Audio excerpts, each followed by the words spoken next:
is Mi Hyun Suh, and I'm a 12th grader at Diamond Bar High School.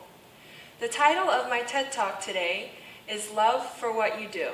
Music is my greatest passion, but to be honest with you, it hasn't always been this way.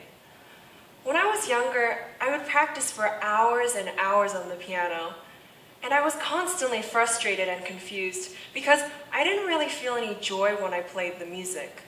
I was always being eliminated from piano competitions and watched other young pianists my age become the rising stars of the next generation. I began receiving piano lessons when I was 5 years old, and a few years ago, I started studying with a teacher in Los Angeles, whose name is Rufus Choi. Now, the first thing he said to me was, "Music is a language of feelings." Those 6 words opened the doors to a whole new universe for me. I started to understand the essence of music. That music is beyond just playing all the right notes, or playing some notes loud and other notes soft. Music comes from your heart. It's a way of expressing and sharing your emotions with your audience. And this also allows your audience to feel the emotions you're conveying. When I started studying music this way, it was very difficult.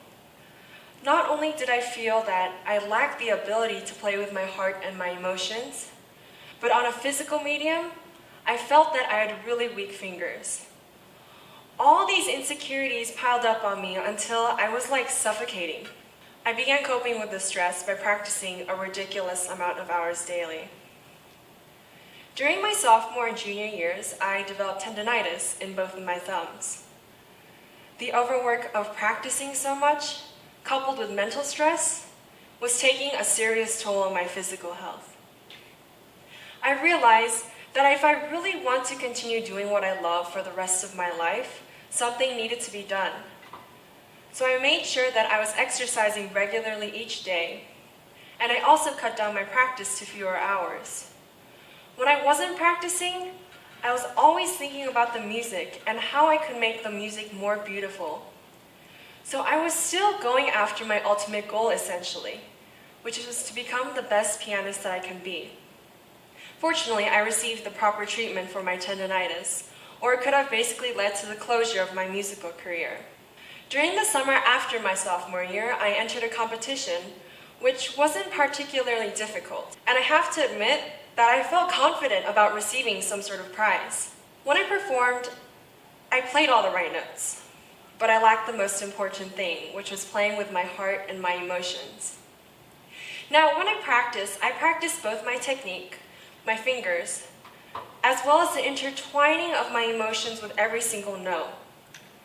So it was beyond disappointing for me to realize that I'd completely neglected the emotional aspect and just singularly focused my mind on, let's see how many right notes I can play.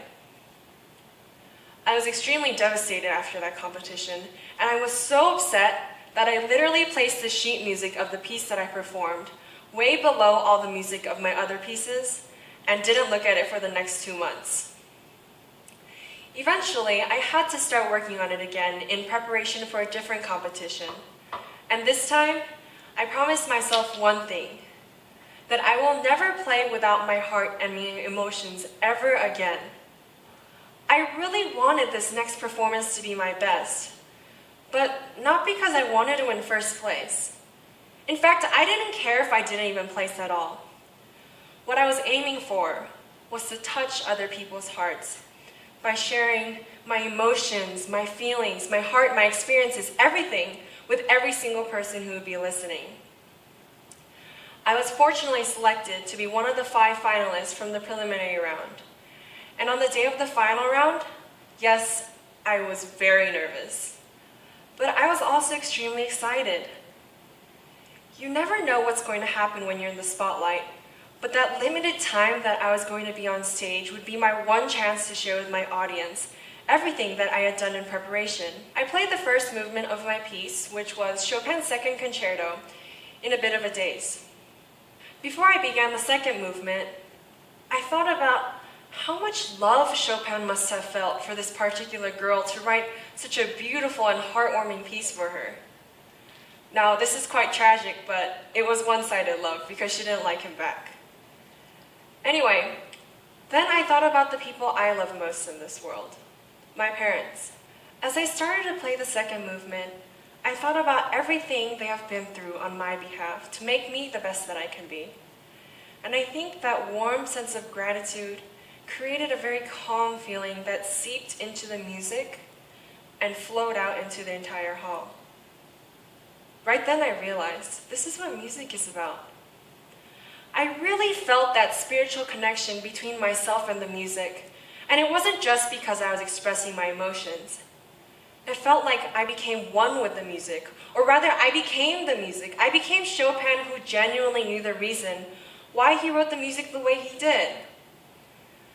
This moment was life-changing for me, and it showed me that I still have so many doors to open, and I can continue to make new discoveries and create more depth in my music. Over time and experience, my love and passion for music, as well as the development of my fingers and mentality, have grown.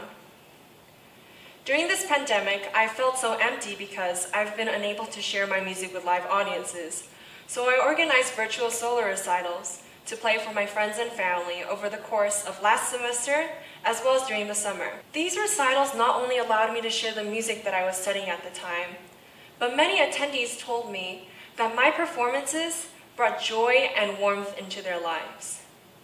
In this unprecedented time, I've come to realize that my purpose as a musician, as an artist, is so much more deeper than just sharing beautiful music and my emotions.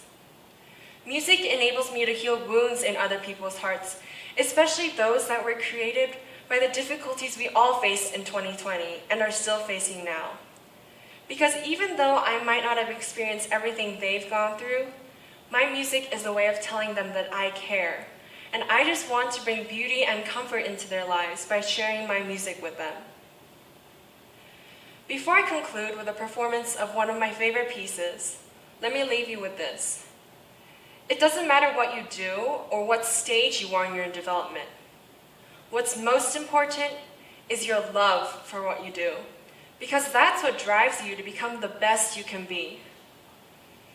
The journey ahead of each and every one of us will not be easy if we pursue our dreams and goals with the greatest amount of love and passion for what we do. We will always have more to learn, and we will always have more to experience, because no matter what, even if you think you've become the best in the world, there will be room for improvement.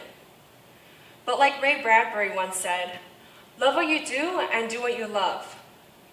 Never let anything make you forget your love and dedication for what you do, and always strive to give your best no matter what. Thank you.